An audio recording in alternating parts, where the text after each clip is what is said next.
क्षणोक्षणाचे करावा विचार, क्षणोक्षणाचे करावा विचार, तरावया पार भव सिंधू, नाशिवंत देह जाणार सकळ, आयुष्य खातो काळ सावधान.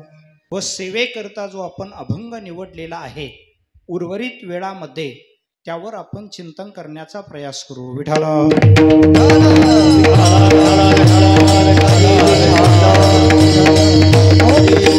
आपल्या संकल्पित वेळेच्या आपल्याला ही सेवा भगवत चरणी समर्पित करायची आहे. हे कीर्तन रूपी वाक्पुष्प वैकुंठवासी परमश्रद्धेय सद्गुरू बाल ब्रह्मचारी माधव बाबा लांडेवाडीकर गुरुवर्य श्री महाराजांच्या चरणी ही सेवा समर्पित करण्याच्या निमित्ताने निवडलेला अभंग हा जगद्गुरु जगद्वंदनीय महाराष्ट्रभूषण संत शिरोमणी संत सम्राट वैराग्य मूर्ती श्री संत तुकाराम महाराज यांचा चार चरणाचा आणि या अभंगातून जगद्गुरु श्री तुकोबाराय मानवी जीवनाला सावधानतेचा एक इशारा देतात. विठाला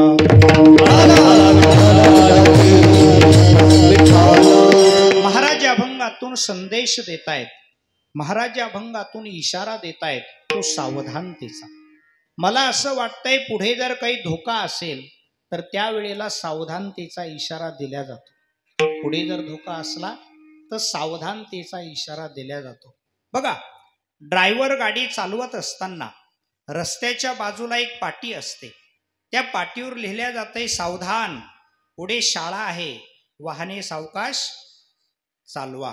सावधान, पुढे अरुंद पूल आहे, गाडी हळूच चालवा. सावधान, पुढे वळण आहे, गावच नाही, पुढे वळण आहे, वाहने सावकाश चालवा.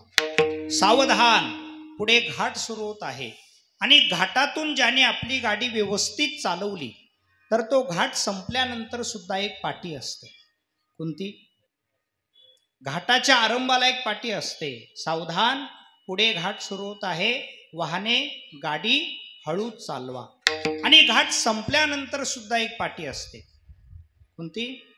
धन्यवाद, आपण व्यवस्थित गाडी चालवताय, तुम्ही तुमची गाडी बरोबर घाटातून खाली आणली, मेहरबानी घाटात घातली नाही, धन्यवाद. अर्थात आपल्याही जीवनामध्ये सज्जन आहो, धन्यवाद भेटावे असं जर वाटत असेल तर हा संसार रूपी घाट व्यवस्थित पार करणं ही गोष्ट सुद्धा अत्यंत महत्वाची.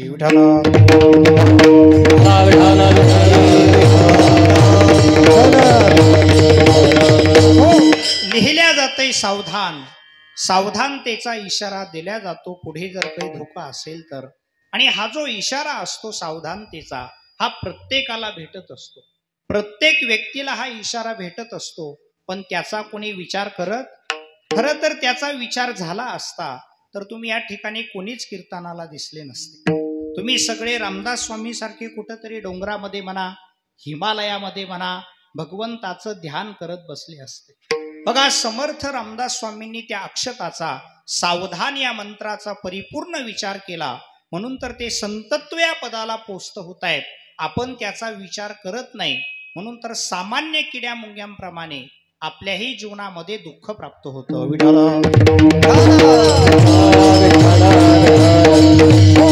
आणि म्हणून जीवनामध्ये दुःख प्राप्त होऊ नये असं जर वाटत असेल तर साधू संत महाराज या ठिकाणी अनेक ठिकाणी आपल्याला वेळोवेळी सावधानतेचा इशारा. जीवनामध्ये दुःख प्राप्त होऊ नये असं जर वाटत असेल तर आयुष्य खातो काळ सावधान. बघा, आणखी सुद्धा मनुष्याने सावध झालं पाहिजे. सांगेल मी सावधानतेविषयी. महाभारतामध्ये यक्षाने धर्मराजाला काही प्रश्न विचारले. ते प्रश्न विचारण्याचं कारण असं होतं की पाचही पांडव अज्ञातवासामध्ये असताना धर्मराजाचे 4 भाऊ एका तळ्यावर पाणी पिण्यासाठी गेले आणि यक्षाची आज्ञा न घेता त्या ठिकाणचं पाणी पिले. यक्षाची आज्ञा न घेतल्यामुळे यक्षांनी त्यांना शाप दिला की जा, तुम्ही चौघही मृत व्हाल.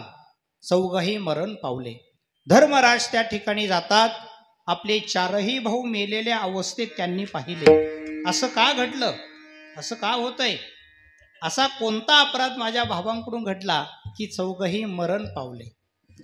खऱ्या अर्थाने यक्ष त्या ठिकाणी प्रगट होतो. बगड्याच्या स्वरूपामध्ये यक्ष सांगतो की मी हे सगळं केलं, पण असा कोणता गुन्हा माझ्या भावांकडून घडला यक्षा की तू चौघांनाही मारून टाकलं. यक्ष त्या ठिकाणी सांगतो, धर्मराजा तुमचे 4 भाऊ या ठिकाणी पाणी पिण्यासाठी आले, पण माझी परवानगी न घेता या ठिकाणचं पाणी पिले. तुझ्या या 4 भावांना या तळ्यातलं पाणी पिण्याचा तसा अधिकार नव्हता, मला अधिकार आहे, कारण मी तळ राखणार आहे. म्हणून म्हणतात ना, जो तळ राखील तो पाणी.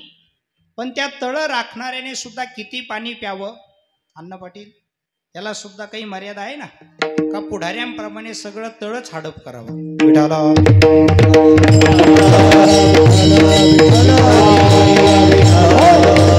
माझ्या परवानगीशिवाय यांनी या ठिकाणचं पाणी पिलं, म्हणून मी यांना शाप दिला आणि चौघही मृत झाले. आणि जिवंत कसे होतील? होतील ना म्हटले राजा धर्मा, तुझे 2 भाऊ जिवंत होतील आणि 2 भाऊ जिवंत होणार नाही. सांग मी कोणत्या 2 भावांना जिवंत करायचं?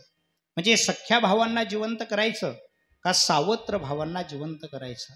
धर्मराज त्या ठिकाणी विचार करतायत. नकुल आणि सहदेव हे माद्रीचे मुलं आहेत आणि भीम आणि अर्जुन हे माझे सख्खे भाऊ आहेत. एखाद्या वेळेला कुंतीचे मुलं नाही जिवंत झाले तरी चालेल, कारण त्या कुंतीचं प्रतीक मेघधर्म आहे. माद्रीच्या मुलांना जिवंत केलेलं बरं.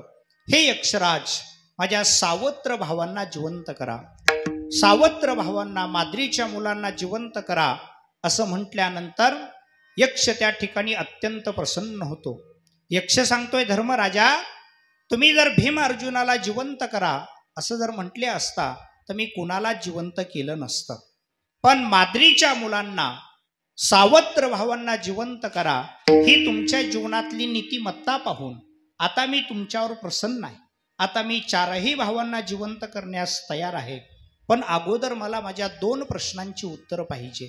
मी तुम्हाला 2 प्रश्न विचारणार, त्याची उत्तर जर तुम्ही योग्य दिली तर मी 4ही भावांना जिवंत करेल. धर्मराज विचारतायत कोणते ते 2 प्रश्न. त्यातला पहिला प्रश्न यक्षाने विचारला, किंजनो येन गतस्स पंताः, मनुष्याने कोणत्या मार्गाने चालावं. आणि दुसरा प्रश्न विचारला, को मोदते किम आश्चर्यम, या जगातलं सगळ्यात मोठं आश्चर्य कोणतं. विठाला किंजनो येन गतस्स पंताः, मनुष्यानं कोणत्या मार्गाने चालावं. या पहिल्या प्रश्नाचं उत्तर देत असताना धर्मराज सांगतायत, तर्को प्रतिष्ठो श्रुतियोर विभिन्ना नैको ऋषिर्यस्य मत प्रमाणम धर्मस्य तत्वं निहितं गुहायाम महाजनो येन गतस्स पंताः. महाजनो येन गतस्स पंताः, ज्या मार्गाने महाजन गेले असतील त्या मार्गाने आपण चालावं. महाजन म्हणजे मुंबईचे नाही बरं का, भांडणं करून मेलेले. महाजन म्हणजे साधू, महाजन म्हणजे सत्पुरुष, महाजन म्हणजे महात्मा. ज्या मार्गाने साधू संत गेले असतील त्या मार्गाने चालावं. प्रतिप्रश्न केलेला यक्षाने, जगताच्या उद्धारासाठी वेद आहे, श्रुती आहे, मग त्या श्रुतींच्या मार्गाने का चालू नये. धर्मराज सांगतात, तरोको प्रतिष्ठो श्रुतियोर विभिन्नाः, काल परत्वे देश परत्वे, श्रुतींचा जो उपदेश आहे हा भिन्न भिन्न येणार. परंतु नैको ऋषिर्यस्य मत प्रमाणम, ज्यांच्या मतामध्ये कधी भिन्नता नाही, साधू संतांच्या तत्वामध्ये कधी भिन्नता नसते. अहो, जे महाराष्ट्रामध्ये संत ज्ञानेश्वर महाराजांचे तत्व आहेत तेच तत्व काशीमध्ये कबीर महाराजांचे येतात. जे राजस्थानमध्ये राजघराण्यातले मीराबाईंचे तत्व आहे तेच तत्व मंगळवेढ्याला एका वेश्येच्या कुळामध्ये जन्माला आलेली कान्होपात्रा त्यांचे तत्व आहे. म्हणून साधूची जात भिन्न असेल, साधूची भाषा भिन्न असेल, साधूचा प्रदेश भिन्न असेल, परंतु साधूचे तत्व मात्र कधी भिन्न नसतात.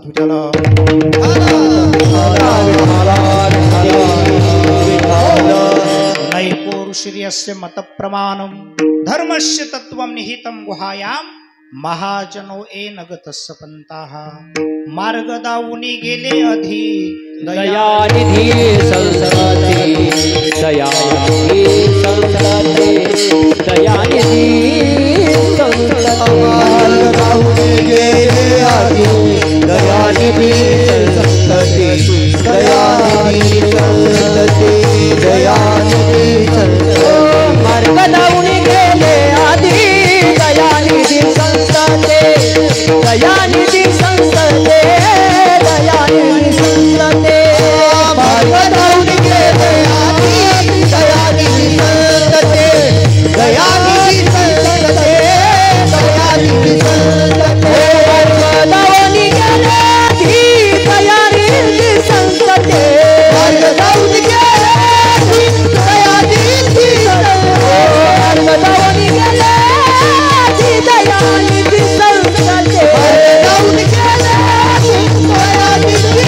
संतते मार्ग लावून गेले आधी दयानिधी संतते मार्ग लावून गेले आधी दयानिधी संतते दयानिधी संतते दयानिधी संतते मार्ग लावून गेले आधी दयानिधी संतते दयानिधी संतते दयानिधी संतते मार्ग दावूने गेले अधि दयानिधी संतते तेनेची पंथे चालू जाता न पडे गुंता कोटे काही. आपल्या प्रपंचामध्ये अडी अडचणी येऊ नये असं जर वाटत असेल तर साधू संतांनी जो मार्ग दाखवला त्या मार्गाने जाणं महत्वाचं. विठ्ठल आपल्या प्रश्नाचं उत्तर दिल्या जातं आणि तो यक्ष त्या ठिकाणी नकुल आणि सहदेवांना या दोन सावत्र भावांना जिवंत करतो. यक्षाचा दुसरा प्रश्न होता को मोदते किम आश्चर्यम, या जगातलं सगळ्यात मोठं आश्चर्य कोणतं. जगतामध्ये किती आश्चर्य, 7 आश्चर्य आहेत ना. आपल्या भारत देशाचा ताजमहल हे काय आहे, आश्चर्य आहे. अमेरिकेतील स्वातंत्र्य देवतेचा पुतळा स्टॅच्यू ऑफ लिबर्टी ते सुद्धा आश्चर्य आहे. मेक्सिको सिटीतला राजवाडा, पेरू देशातील झुलता मनोरा हे काय आहे, आश्चर्य आहे. ग्रेट वॉल ऑफ चायना म्हणजे चीनची भिंत हे सुद्धा काय आहे, आश्चर्य आहे. 2019ला चीनने काढलेला कोरोना तिथून आरंभ झाला हे काय आहे, हे सुद्धा आश्चर्य. पण हे जी 6-7 आश्चर्य आहे धर्मराज सांगतायत की कालाच्या ओघामध्ये नष्ट होणार आहे. ज्या वेळेला भूकंप घडेल त्यावेळेला चीनची भिंत शाबूत राहणार नाही, ती भंग पावेल. ताजमहल त्या ठिकाणी यमुना नदी आहे, तिला ज्यावेळेस जलप्रलय येईल त्यावेळेला तो ताजमहल सुद्धा शाबूत राहणार नाही. कारण या सृष्टीचा नियम आहे, ज्याची स्थापना होते एक दिवस त्याचा अत्यंत भाव निश्चित असतो. हे जे 6-7 आश्चर्य आहे, अजुबे आहेत, हे कालाच्या ओघामध्ये नष्ट होणारे आहेत. परंतु महाभारतामध्ये अभंग आश्चर्य की ज्याचा कधी भंग होणार नाही असं आश्चर्य महाभारतामध्ये धर्मराज सांगतात. अहन्यहानि भूतानि गच्छन्ति ह यमालयम शेषस्थावरमिच्छन्ति किम आश्चर्यमतपरम. धर्मराज सांगतात की माणसं मरतात, मेलेल्या माणसाला आपण स्मशानभूमीमध्ये पोस्त करतो. ज्याला आपण स्मशानभूमीमध्ये पोस्त केलेला आहे ती व्यक्ती आपल्या जवळची असते. आपले वडील असू शकतात, आपली आई असू शकते, आपला भाऊ असू शकतो, आपली पत्नी असू शकते, आपला जवळचा स्वकीय मित्र असू शकतो. ज्याला आपण स्मशानभूमीमध्ये सरणावर ठेवलेला आहे ती व्यक्ती आपल्या अत्यंत जवळची आहे. आणि जवळच्या व्यक्तीचं मरण आपण डोळ्याने पाहून सुद्धा हा दुःखरूपी प्रपंच आम्ही सोडत नाही, मूर्खपणाने करतच राहतो. धर्मराज सांगतात यापेक्षा जगातलं सगळ्यात मोठं आश्चर्य कोणतं असेल. एक पाहत सा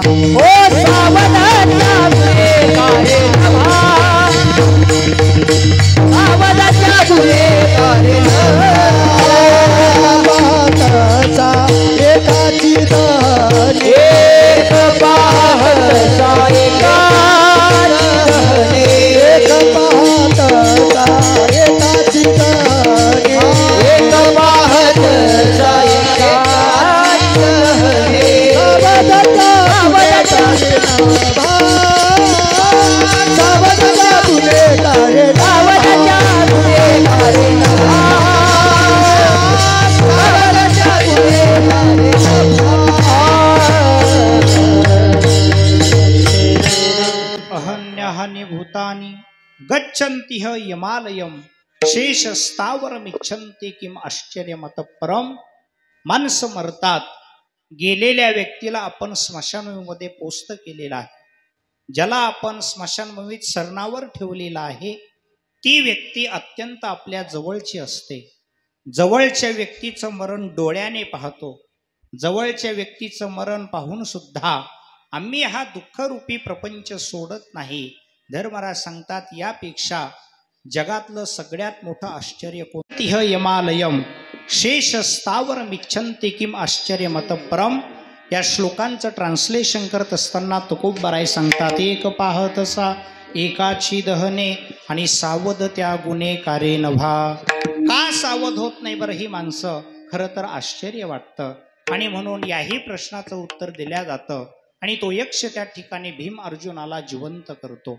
महाराजांना आपण असा प्रश्न करू की महाराज, आम्ही सावध झालोय, कळलंय आम्हाला या मनुष्य जीवनाचं महत्व, कि क्या भरोसा है इस जिंदगी का, साथ देती नहीं है किसी का, शम्मा बुझ जाएगी जलते जलते आणि सास रुक जाएगी चलते चलते. श्वासावर सुद्धा आमची सत्ता चालत नाही आणि म्हणून या देहाचा कुठल्याही प्रकारचा भरवसा नाही. आम्ही काय केलं पाहिजे? महाराज सांगतात, जीवनाच्या उद्धाराकरता साधना केली पाहिजे. बरं, साधना करत असताना कोणती साधना करावी? कारण ज्याचा जसा अधिकार असतो, ज्याची जशी पात्रता असते, जरा ग्रामीण भाषेत बोलायचं झालं, ज्याची जशी लायकी असते तसा उपदेश करण्याची पद्धत आमच्या संत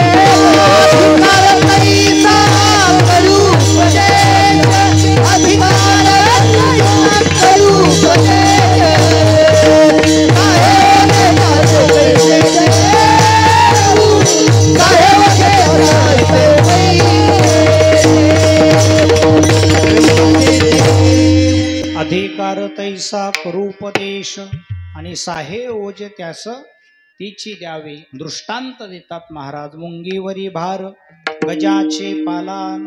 महाराज सांगतात, ज्याचा जसा अधिकार असतो तसा उपदेश करण्याची पद्धत आमच्या संत वाङ्मयामध्ये पाहायला भेटते. उदाहरण दिलं, मुंगीवरी भार गजाचे पालान आणि घाली ताते कोण कार्यसिद्धी. महाराज म्हणतात, हत्तीवरची अंबारी तुम्ही जर मुंगीवर ठेवत असाल तर ते कार्य कधी पूर्णत्वाला जाणार नाही. आणि म्हणून ज्याचा जसा अधिकार असतो तसा उपदेश करण्याची पद्धत संत वाङ्मयामध्ये पाहायला भेटते. पारमार्थिक साधकांचा जर विचार केला सज्जन हो, तर 3 प्रकारची साधक परमार्थामध्ये पाहायला भेटतात. एक आहे भावना प्रधान, एक आहे विचार प्रधान आणि एक आहे क्रिया प्रधान. त्यातील विचार प्रधान साधकाला जगद्गुरु तुकाराम महाराज उपदेश करतात. अभंगाच्या प्रथम क्षणी हाती हरावा विचार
करावा विचार करावया पार भवसिंधू करावया पार भवसिंधू करावया पार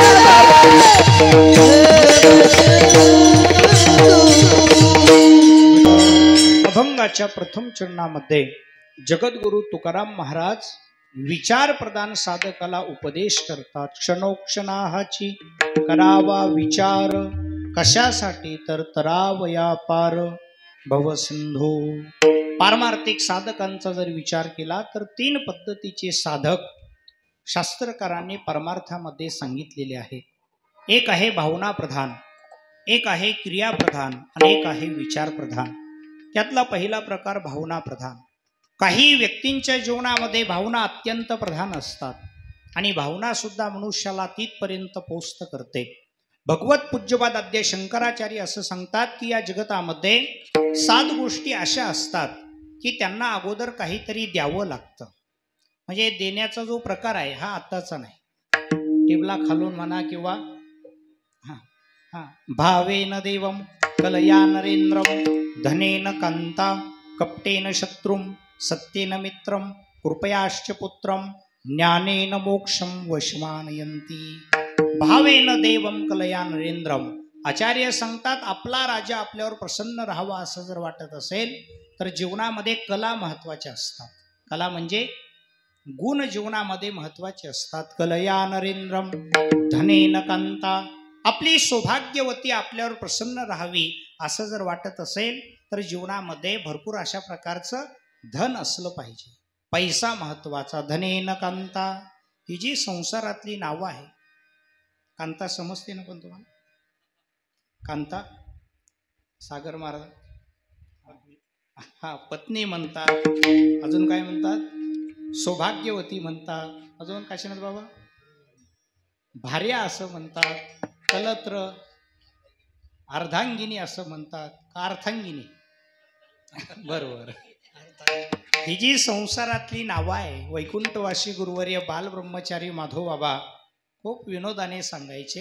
ही जी संसारातली नावं असतात, पत्नी असेल, पती असेल, ननंद असेल, भाऊजाई असेल, नातू पंतू, सासू सून. सासू कशाला म्हणतात? इकडे सासू कशाला म्हणतात? बाबा गोड त्या ठिकाणी श्लेष अलंकार सांगायचे. सारखी जे सुनेला सूचना देते ना, सारख्या सुनेला सूचना देते तिला म्हणतात सासू. आणि सून कशाला म्हणतात? सून. सासूने सांगितलेल्या सूचना न ऐकणे आहे की नाही तिला म्हणतात हिंदीमध्ये सून आहे की नाही. न ऐकणे सासूने सांगितलेल्या. न आनंद तिला म्हणतात इथल्या सोडून बरं का. एकत्र न राहावा त्यांना म्हणतात. हा काय वेदांत नाही. तुम्ही सगळी टकामका पाहतात माझ्या. मुलाच्या मुलाला काय म्हणतात? अण्णा पाटील. मुलाच्या मुलाला नातू असं म्हणतात की नाही. नातू काय सांगतो आजोबाला? नातू आजोबाला सांगतो नातू तू नाही आता तरी सुद्धा म्हातारा जगत आहे की नाही. हा बाजार करील, ते बाजार करील. त्या नातवाला सुद्धा मुलगा होतो. काय म्हणतात त्याला? पंतू. पंतू काय सांगतो माहितीये का पंजोबाला? पंतू पंजोबाला असं सांगतो माझ्या बापाने तुला सांगितलं होतं नातू तरी पंतू.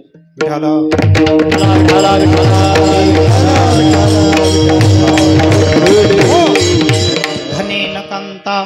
शास्त्रकार भगवत पूज्यपाद आद्य शंकराचार्य असं सांगतात आपली सौभाग्यवती आपल्यावर प्रसन्न राहावी असं जर वाटत असेल तर भरपूर अशा प्रकारचं धन असलं पाहिजे. धनेन कांता कपटेन शत्रुम. युद्धामध्ये आपला जो प्रतिस्पर्धी असतो, आपला जो शत्रू असतो त्याच्यावर विजय प्राप्त करावा असं जर वाटत असेल तर जीवनामध्ये कपट महत्वाचं. आजकालचे राजकारणी माणसं आहेत त्यांनी ही गोष्ट ध्यानात ठेवली पाहिजे. कपटेन शत्रुम. छत्रपती शिवाजी महाराजांच्या भाषेत त्याला गनिमी कावा असं म्हणतात. विठाला. आपला जो प्रतिस्पर्धी असतो, शत्रू असतो, त्याच्यासोबत प्रत्येक वेळेस सरळ वागून चालत नाही. तर त्या ठिकाणी कपट महत्वाचं. कपटेन शत्रुम कृपयाश्च पुत्रम. आपला जो मुलगा आहे त्याला जिंकावा असं जर वाटत असेल तर वडिलांनी आदरानं जिंकावं. सत्येन मित्रम, आपला मित्र आहे त्याच्यासोबत सत्यता ठेवली पाहिजे. सत्येन मित्रम कृपयाश्च पुत्रम आणि ज्ञानेन मोक्षम वशमानयन्ति. जीवनाचा उद्धार व्हावा असं जर वाटत असेल तर जीवनामध्ये आध्यात्मिक ज्ञान अर्थात ब्रह्मज्ञान महत्वाचं. विठ्ठल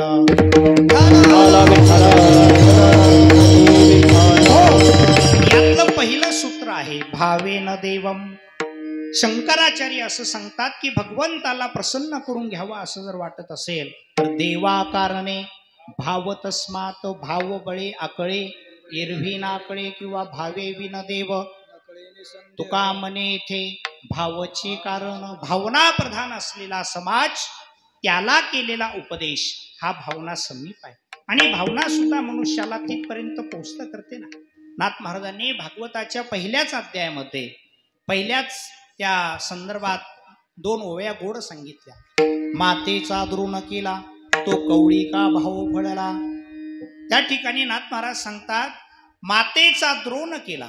एकलव्य शूद्र कुळामध्ये जन्माला आलेला आणि द्रोणाचार्यांनी सांगितलं मी तुला शिकवणार नाही धनुर्विद्या, मी फक्त ब्राह्मणांच्याच मुलांना क्षत्रियांच्या मुलांना शिकवतो. एकमेव द्रोणाचार्य आणि कृपाचार्य असे होते की ज्यांनी प्रतिज्ञा केली होती की मी फक्त त्या काळामध्ये म्हणजे 5000 वर्षापूर्वी ब्राह्मण आणि क्षत्रियांच्या मुलांना शिकवणार. याचं कारण भीष्माचार्यांचा अपमान त्यांच्या शिष्याने परशुरामाने केला होता. पुढे असं झालं या दोघांना संपूर्ण साधू संतांनी नापास करून टाकलं. विठ्ठला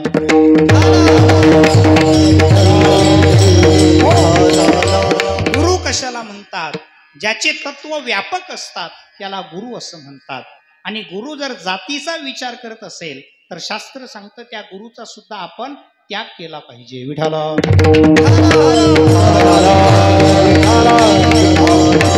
एकलव्य जातात द्रोणाचार्यांच्या जवळ सांगतात मला धनुर्विद्या शिकवा. नाही शिकवत. फक्त जातीचा विचार करून द्रोणाचार्य शिकवत नाही. पण वाईट नाही वाटलं त्या एकलव्याला. तो जातो यमुनेच्या काठावर एक पर्णकुटी तयार करतो, झोपडी तयार करतो, समोर एक वटा बांधतो आणि त्या वट्यावर तो यमुनेवर जायचा. त्या ठिकाणून माती आणायचा, त्यामध्ये पाणी टाकायचा, एक चिखलाचा गोळा अर्थात द्रोणाचार्य जसे दिसत होते त्या पद्धतीने एक मूर्ती तयार केली. द्रोणाचार्यांचा पुतळा तयार केला आणि सकाळी उठल्यानंतर पत्रम पुष्पम फलम, फुलं व्हायचा, फळं व्हायचा. जो घरामध्ये स्वयंपाक केला त्याचा नैवेद्य अगोदर त्या मातीच्या पुतळ्यासमोर ठेवायचा. आणि पुढे असं झालं त्या मातीच्या पुतळ्याकडून त्याने धनुर्विद्या प्राप्त केली. तो इतका श्रेष्ठ झाला अर्जुनापेक्षाही तो धनुर्धारी मोठा होता. आणि पुढे असं झालं की गुरुच घाबरले, द्रोणाचार्य घाबरतात आणि त्याला अंगठा मागतात. आणि तेव्हापासून सज्जन हो धनुर्विद्या करत असताना धनुष्य बाण चालवत असताना भिल्ल समाज अंगठ्याचा वापर करत नाही, ते असा धनुष्य धरतात. विठ्ठला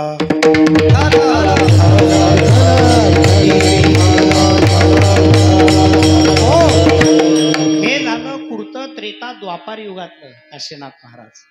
काशीन त्या द्वापार युगामध्ये द्रोणाचार्य शिकवत नव्हते म्हणून एकलव्याने मातीचे गुरु तयार केले. मातीचा पुतळा तयार केला गुरूंचा आणि त्या मातीच्या पुतळ्याकडून धनुर्विद्या संपादन केली. हे कुठलं कलियुगातलं नाही, हे कृत त्रेता द्वापार युगामध्ये. म्हणजे द्वापार युगामध्ये शिष्य जे होते मातीचे पुतळ्याकडून मातीच्या गुरुकडून धनुर्विद्या संपादन करायचे. कलियुगामध्ये उलट आहे. कलियुगातले शिष्य जिवंत गुरुची माती करतात. आज जे गुरु बदनाम झाले,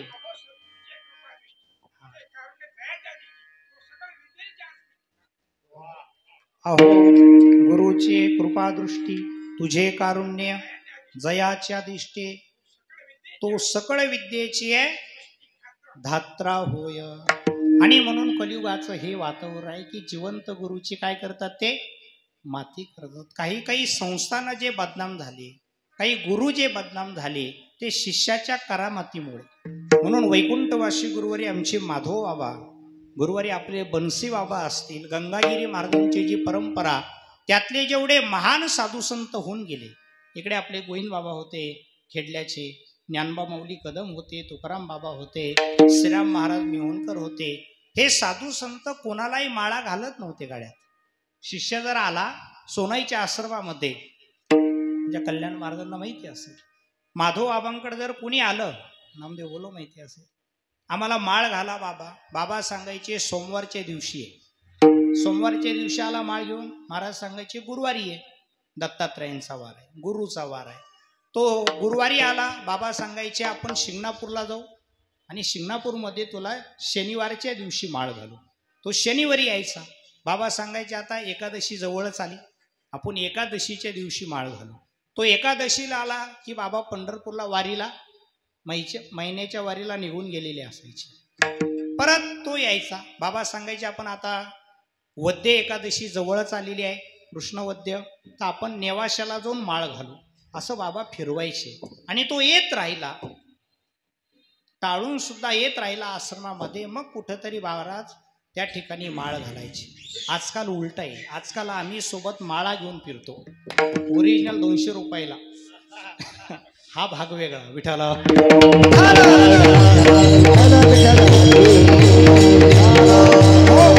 आणि म्हणून भावना प्रधान असलेला समाज, त्याला केलेला उपदेश हा भावना समीप असतो. दुसरा जो वर्ग आहे तो म्हणजे क्रियाप्रधान. काही लोकांना क्रिया करणं आवडतं, नगर प्रदक्षिणा करणं आवडतं, तीर्थक्षेत्राला गेल्यानंतर प्रदक्षिणा करणं आवडतं, देवपूजा करणं आवडतं, तीर्थयात्रेला जाणं आवडतं. महाराजांनी त्यांना सुद्धा उपदेश केलेला आहे.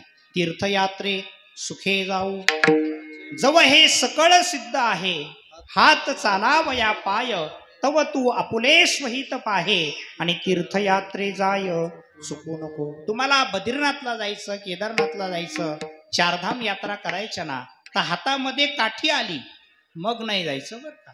मग केव्हा जायचं? महाराजांनी लक्षणं सांगितली. जव हे सकळ सिद्ध आहे. काय सिद्ध आहे?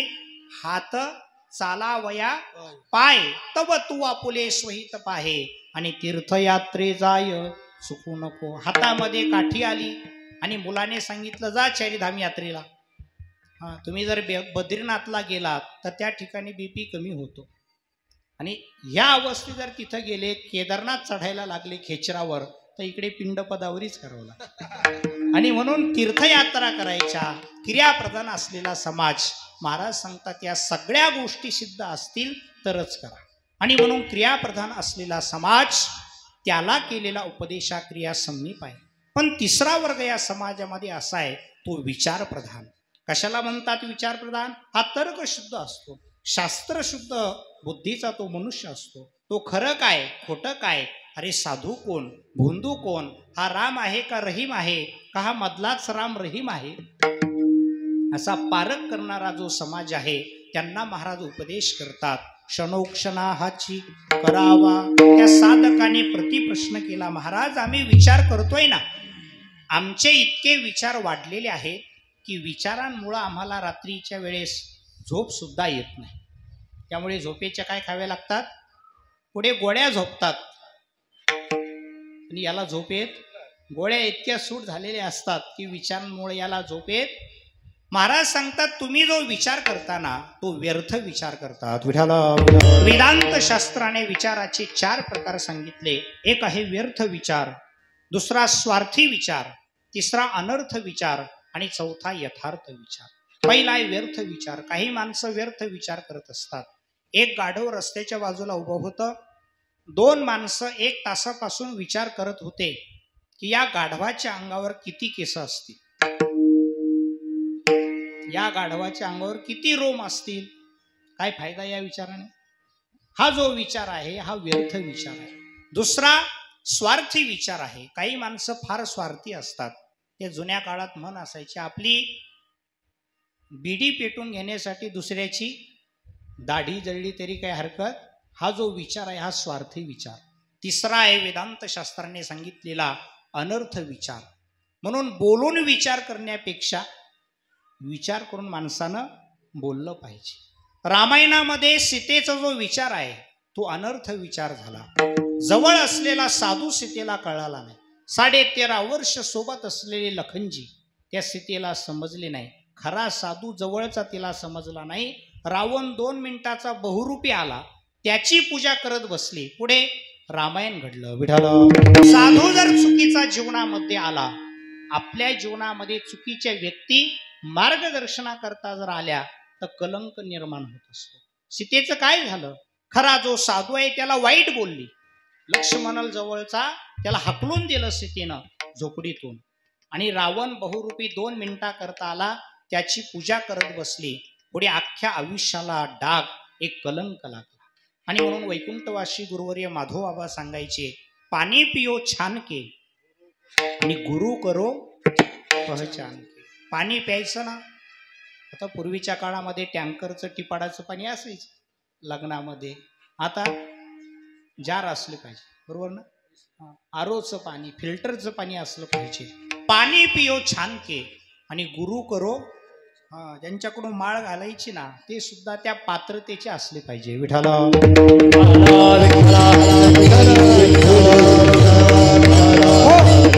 महाभारतामध्ये सुद्धा असंच घडलं. महाभारतामध्ये द्रौपदीचं वाक्य आहे की आंधळ्याचा मुलगा दुर्योधन ज्यावेळेस मय सभा पाहत होता, पांडवांना राहण्यासाठी मय राक्षसाने मय नावाची सभा निर्माण केली, एक मोठी हवेली वास्तू तयार केली, आणि वास्तुशांतीच्या निमित्ताने सगळे भाऊबंद पांडवांचे त्या ठिकाणी आले. कौरव त्या ठिकाणी थांबले. दुर्योधन 2 दिवस जास्त मुक्काम करत होता. तो सगळी मय सभा पाहत होता. ज्या ठिकाणी फरची असायची त्या ठिकाणी पाण्याचा भास व्हायचा, आणि ज्या ठिकाणी पाणी असायचं त्या ठिकाणी फरचीचा भास व्हायचा. अशी ती मय सभा. आणि मय सभेमध्ये फरचीवर चालत असताना एका दासीने सांगितलं, पुढं जाऊ नका, पुढे तलाव आहे. आपल्या भाषेत स्विमिंग पूल आहे, घरात असतात सिटीमध्ये. त्यानं सांगितलं, नाही तू माझी चेष्टाच करते. सरळ पुढे चालत राहिला. त्याला वाटलं फरशी आहे, पण त्या ठिकाणी तलाव होता. त्या पाण्यामध्ये पडला. पाण्यामध्ये पडल्यानंतर सगळे गुडघे फुटले, रक्त निघायला लागलं. पण असं आहे, माणसं गाडीवरून जर खाली पडले, गाडी स्लिप झाली, अंगाला किती लागलं हे पाहत नाही, मला कुणी पाहिलं का, असं असतं. तसं दुर्योधन त्या तलावामध्ये पडला, गुडघे फुटले, कोपरं त्या ठिकाणी ढोपरं फुटले, रक्त व्हायला लागलं. त्याकडे दुर्योधनाचं लक्ष गेलं नाही. मला कोणी पाहिलं का, माझ्याकडं पाहून कोणी हसलं का, असं वरती पाहत होता. तर दुसऱ्या मजल्यावर द्रौपदी त्या ठिकाणी वस्त्र वाळू घालत होती आणि हसत होती. दुर्योधनाकडे पाहिल्यानंतर द्रौपदीचं वाक्य आहे की आंधळ्याचा मुलगा आंधळा असतो. काय झालं पुढे? महाभारत झालं ना. आपल्या या भारत देशातील 39 लाख तरुण मुलं फक्त 18 दिवसामध्ये मारल्या गेले. विठ्ठल, किती वर्ष आपला हा भारत देश पाठीमाग इतर देशाच्या मानाने रिटर्न आला. कारण त्या ठिकाणचे जे योद्धे होते सगळे तरुणो रूप संपन्नो, सगळे तरुण होते, राजघराण्यातले क्षत्रिय कुळातले होते. 18 दिवसात 39 लाख तरुण मुलं आपल्या भारत देशातले मारल्या गेले. म्हणून द्रौपदीचा जो विचार आहे तो अनर्थ विचार आहे, आणि म्हणून व्यर्थ विचार आहे. दुसरा स्वार्थी विचार, तिसरा अनर्थ विचार, आणि चौथा जो विचार आहे त्याला यथार्थ विचार असं म्हणतात. हा यथार्थ विचार कोण करतंय? भगवान सांगतात, ना सतो विद्यते भाऊ ना भावो विद्यते सतः उभयोरपि दृष्टंतस तोन्योस्तत्वदर्शिनी या उपाधी माझी गुप्त चैतन्यासे सर्वगत ते तत्वज्ञ संत स्वीकारिते. म्हणून तुम्ही जर तत्वज्ञ असाल तर हा यथार्थ विचार जीवनामध्ये स्वीकाराल. तो साधक सांगतो, महाराज आम्ही विचार करतो ना. तो कोबाराय सांगतात, तुम्ही जो विचार करताना हा देहाच्या संबंधी विचार करता, आणि देहाचा जर विचार केला तर नाशिवंत देह जाणार सकळ आणि आयुष्य खातो काळ सावधान. या देहाचं कालाने मरण आहे, स्थानाने मरण आहे, अवस्थेने मरण आहे. म्हणून नाशिवंत देह जाणार सकळ आयुष्य खातो काळ सावधान. विचारच करायचा झाला तर संत समागमी धरावी आवडी आणि करावी तातडी परमार्थाची. परमार्थ आपला सफल व्हावा असं जर वाटत असेल तर योग संग्राम या रूपकामध्ये माऊली ज्ञानोबराय त्या ठिकाणी 18व्या अध्यायामध्ये वर्णन करतात. आपला परमार्थ सफल व्हावा असं जर वाटत असेल तर तरी गुरु दाविल्या वाटा एवोनी विवेक तीर्थ तटा धोनिया मळकटा बुद्धीचा तेने. आपली जी बुद्धी आहे अनेक जन्मामध्ये प्रपंच केल्याचा परिणाम मळ आलेली आपली बुद्धी असते.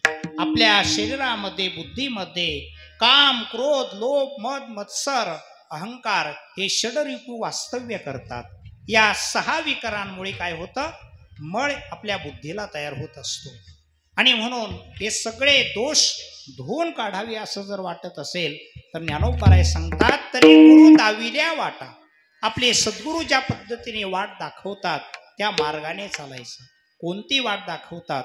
एवोनी विवेक तीर्थतटा. विवेक रूपी तीर्थाच्या किनाऱ्यावर यायचं. विवेक रूपी तीर्थाच्या किनाऱ्यावर आल्यानंतर त्या तीर्थावर आल्यानंतर काय करायचं? धोनिया मळकटा बुद्धीचा तेने. मळ आलेली जी बुद्धी आहे ती पहिली धुवून काढायची. विठ्ठल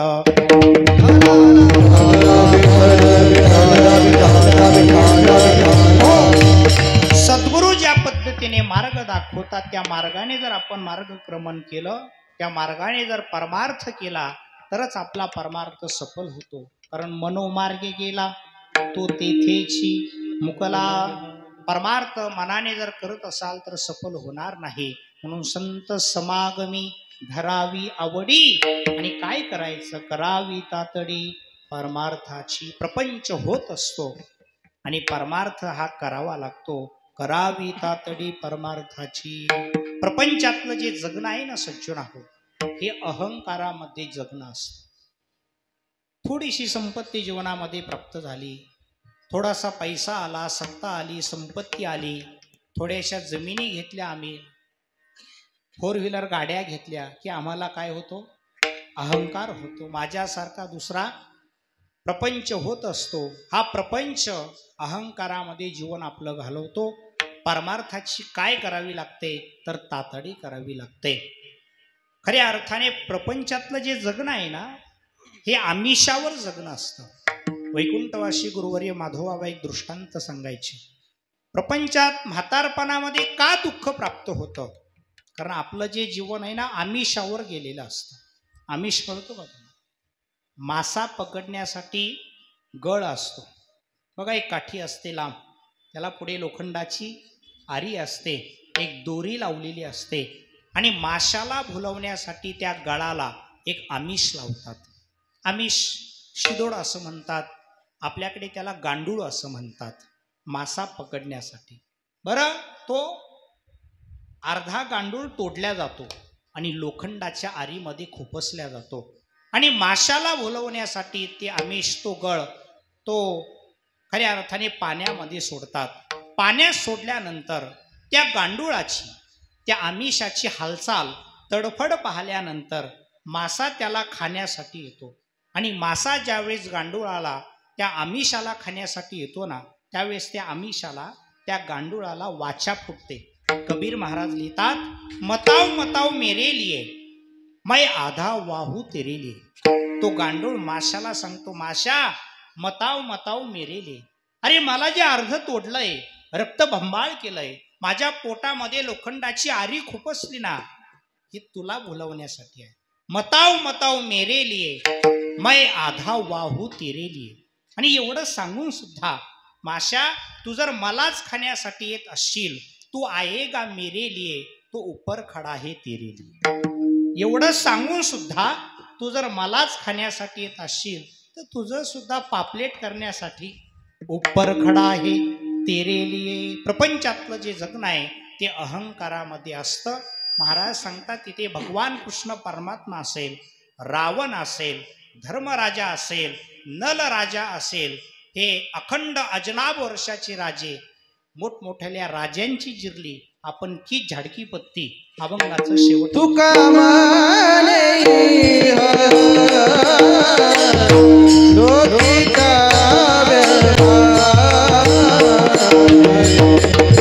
तुका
आय